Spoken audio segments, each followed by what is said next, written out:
Hi, welcome back to Don't Forget the Champagne. I'm Nichelle, and this is Wedding Planning 101.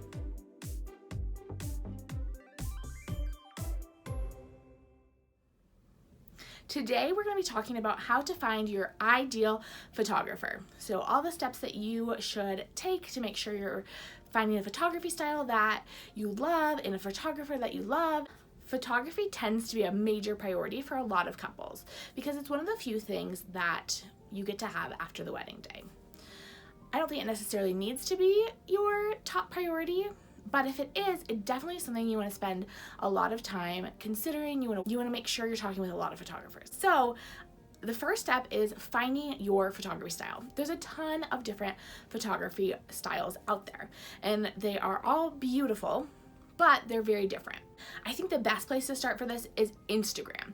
Instagram really isn't the best place to find all your vendors. A catering company typically doesn't shine on Instagram because the sense that they work with the most is taste, making sure things taste good.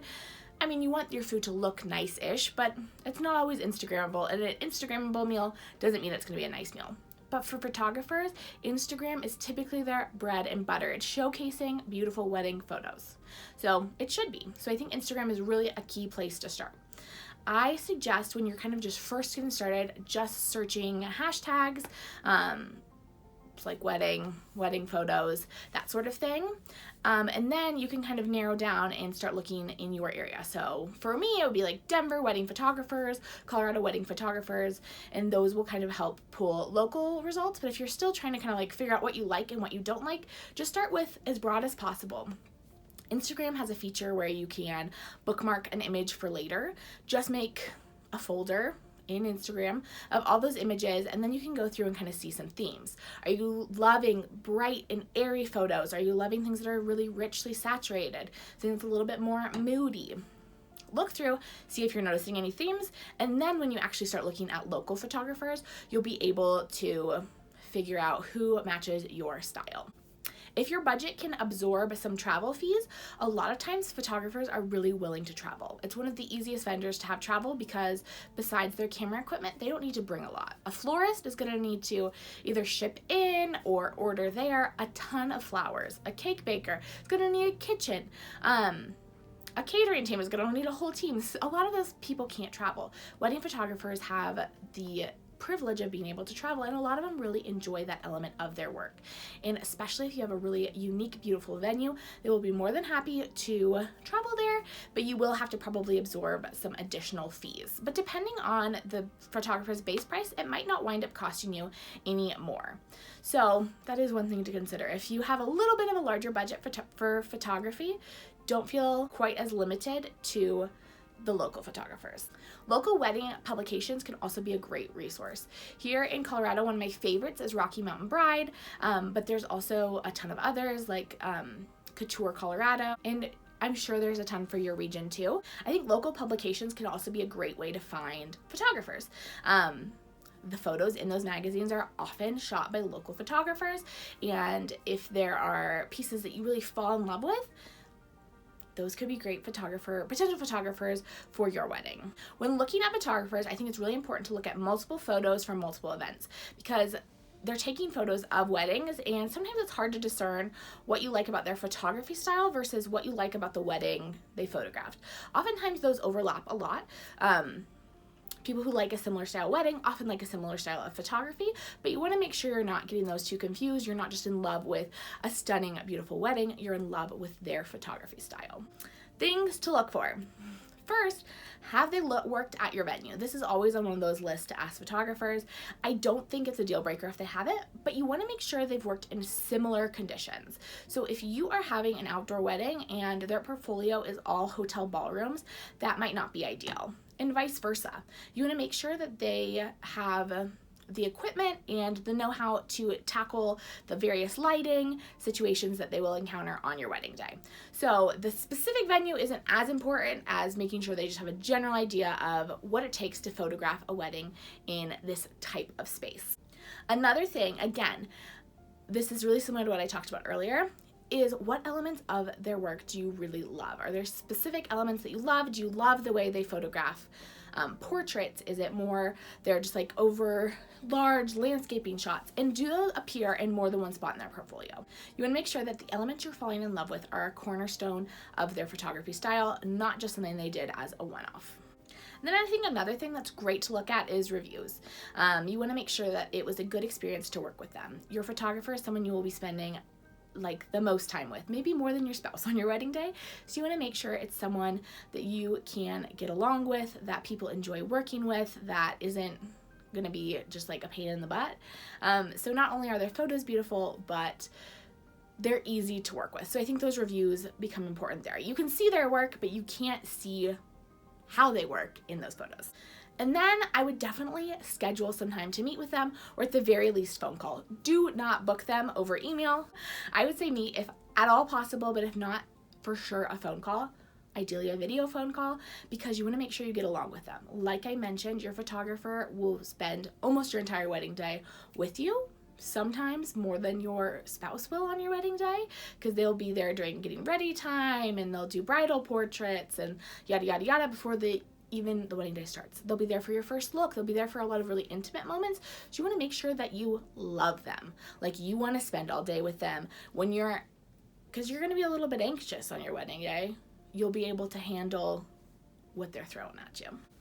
Okay, so during those meetings, I think one of the biggest things that gets talked about is those packages. So let's talk a little bit about what might be included in those packages and things you should look for, things that you might want to add on that might change the price. The first thing is an engagement shoot.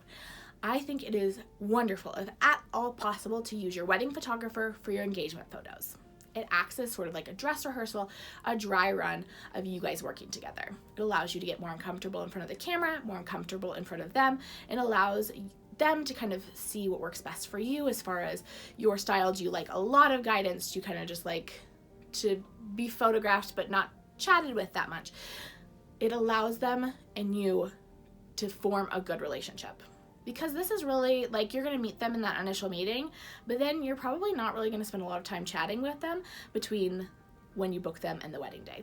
Of course, there'll probably be a few emails exchanged or a few phone calls, but an engagement shoot allows you to really delve into that relationship. So if it's not included, see if you could add it on.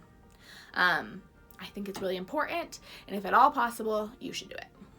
Another thing to look at in their packages is, do they include a second shooter? I do not think a second shooter is at all necessary. If they typically don't work with a second shooter and they let you know that, then that's fine. But if they typically do, or if they recommend a second shooter, make sure to get the price of that included in your quotes. You kind of are able to compare apples to apples. If you are worried about a second shooter or having one shooter instead of two shooters, ask to see a full wedding album. This is a good idea regardless. A full wedding album that they did with just themselves, which will allow you to make sure that all of those little shots get taken care of. So if you're worried about, I'm not going to get getting ready shots for the bride and the groom, make sure that's included. I'm not going to have photos of both me walking down the aisle and my future spouse standing at the aisle looking at me. See if those both are included. Just ask to see a full wedding album. They should be more than happy to share. That way you can feel a little bit more comfortable and confident that they will be able to capture all the photos that you need.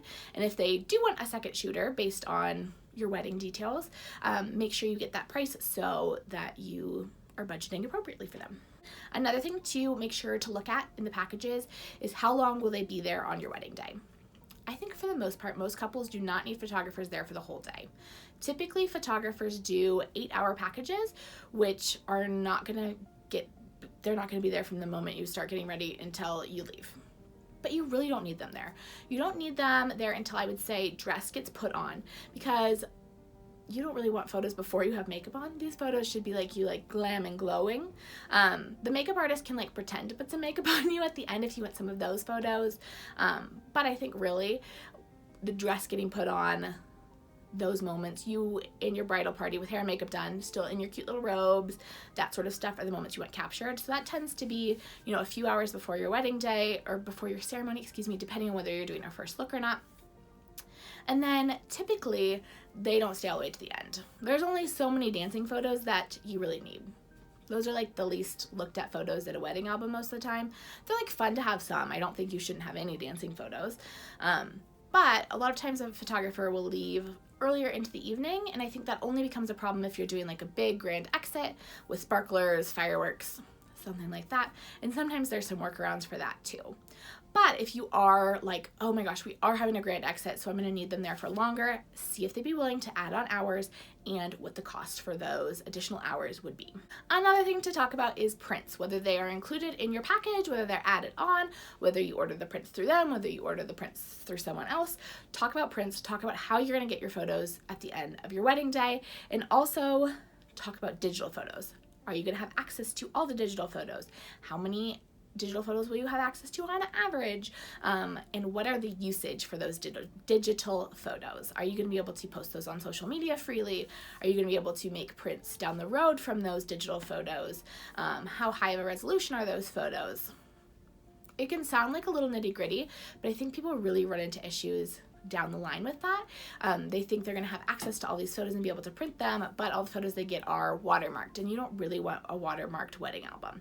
So make sure to have those conversations in this initial meeting so you can be really clear on what those photos are, because if it is not included in your contract that you have exclusive rights to these photos, or you have rights to post them, rights to print them, the copyright goes to the photographer. You have no rights innately to your wedding photos. I know it's weird, but it's true. So make sure all of those terms are listed out really clearly in your contract and that you feel comfortable with all of the usage and printing rights that you have. And then another one that you should talk about, getting after the wedding day. I think the thing that people forget about is the timeline. How quickly after the wedding day should you expect photos? I think typically like a 6 to 8 week turnaround is pretty average for weddings. Some people will do it faster, some people will take longer. It doesn't really matter as long as it's something that you're comfortable with. And also ask if they do any sneak peeks. A lot of times that's kind of fun to get those sneak peeks while you're on your honeymoon, or when you get back from your honeymoon, to have, 10, 20 photos to post on social media, and to like remember that day and the few days after the wedding. And the last thing that you want to talk about, and this one is tricky because hopefully, and most of the time, you never need to know this information. But it is important to talk about emergency situations. What if on the way to your wedding, they get a flat tire, they're not able to make it? What if they're like got the stomach flu and they're not doing so well and they can't make it to their wedding day? Do they have relationships with other photographers that could fill in for them? Chances are you're not going to need that, but it's nice to have a backup plan. Same thing with equipment. What if your camera breaks? What if a memory card is corrupted? We hope, and 99% of the time none of this happens, but you want to make sure that they have a backup plan in case anything crazy were to happen.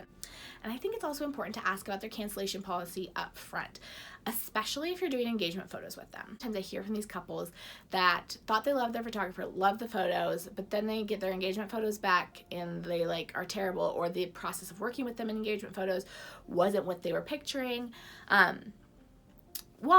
I think sometimes those are a case of cold feet, and you can kind of just grin and bear it and have beautiful wedding photos.